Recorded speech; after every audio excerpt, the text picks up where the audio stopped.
Depuis l'an 2000, dans le cadre des sculptures estivales, la ville de Mulhouse expose, le temps d'un été, les œuvres d'un plasticien. Suite à cette exposition temporaire, Mulhouse garde une des œuvres exposées qui restera en place. Cette année, c'est Pascal Gangloff qui est à l'honneur. Artiste sculpteur de la vallée de la Dolère, il s'est installé récemment dans son nouvel atelier à Oberbroek. Vous connaissez peut-être cette personne qui paraît mystérieuse au premier abord, souvent accompagnée de son chien loup. Nous l'avons rencontré pendant la préparation de la création de ses œuvres qui seront exposées à Mulhouse. Mon projet que j'ai soumis, c'était de reprendre un peu des thèmes de la vie sociale, de la vie de la cité. Voilà, comme là-bas, le groupe de la femme qui emmène son enfant à l'école. Donc il y aura un autre groupe dont la femme là dont je travaille, c'est elle fait ses emplettes, c'est la consommation, voilà, ouais. Qui fait partie aussi de l'économie, quoique aujourd'hui c'est principalement ça qui fait l'économie, c'est plus vraiment les besoins de la société, c'est plus mais bon, ça fait partie de la vie sociale. Et pourquoi avoir choisi de les illustrer avec donc des têtes d'animaux? C'est un peu plus l'humour, la dérision. La vie est des fois tellement difficile. Donc les gens, peut-être, en se projetant là-dedans, ils se reconnaîtront d'une façon un peu plus ludique, quoi. Sur des projets comme ça, je m'éclate bien aussi, parce qu'il y a du sens. Donc là, en ce moment, tu travailles donc de la résine, mais tu travailles aussi d'autres matières? Ouais, la céramique, les métaux, le béton, pas le bois, pas vraiment. Je suis plus dans le modelage que dans la taille.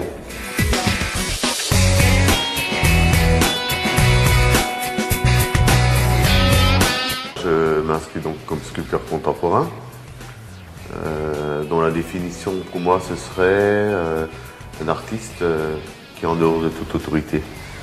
Donc qui sculpte selon son désir et selon ce qu'il est témoin du monde, de son regard sur le monde. Après c'est mon expression, c'est mon langage, c'est un discours. J'ai toujours voulu, j'ai toujours besoin de faire avec mes mains, d'être créatif, d'inventer, de laisser une place à l'imaginaire. Je faisais du dessin, je voulais même faire les beaux-arts étant gamin. Après, dans ce qui était ma famille, c'était pas un métier artiste. Donc j'ai fait beaucoup de détours et j'y suis arrivé plus tard, un moment très mal. Et voilà, on m'a mis un bout de terre dans les mains et j'ai commencé à faire quelque chose et ça s'est révélé à moi comme vraiment c'est ça, voilà, c'est ça. À ce moment-là, j'ai trouvé ma voie. Ensuite, il fallait pas lâcher, quoi, parce que c'est vrai que c'est dur la vie d'artiste. On se demande des fois pourquoi on le fait, parce qu'on fait aussi pour l'autre. C'est vrai qu'on fait pas pour soi. C'est comme quand on parle, ça doit partir une sculpture. Quand elle est faite, elle doit partir. J'ai pas envie de la garder, elle doit partir soit en exposition. Si elle est vendue, tant mieux, ça me permet de bouffer. Mais il faut qu'elle parte. Moi, je m'en détache complètement. L'important de moi, c'est quand je la fais. Une fois qu'elle est finie, écoute, je sais même pas ce qu'elle fout là, quoi. Je la regarde pas, un peu quand même au début, mais ensuite, elle fait partie. Mais il faut qu'elle parte. Ouais. Non, on peut pas dire que je suis dans la provocation. Ça, c'est pour provoquer. Je vois pas pourquoi je provoquerais. Je laisse pas indifférent. Tant mieux. Mais c'est pas mon but, c'est pas de faire de la provocation. J'ai quelque chose à dire. Souvent, ça dérange. Bon, après, c'est ainsi. C'est ce que j'ai à dire qui dérange. C'est par rapport à comment je reçois le monde, comment j'affronte ce réel et qu'est-ce que je peux en dire. Moi, j'ai la chance d'avoir l'art comme moyen d'expression.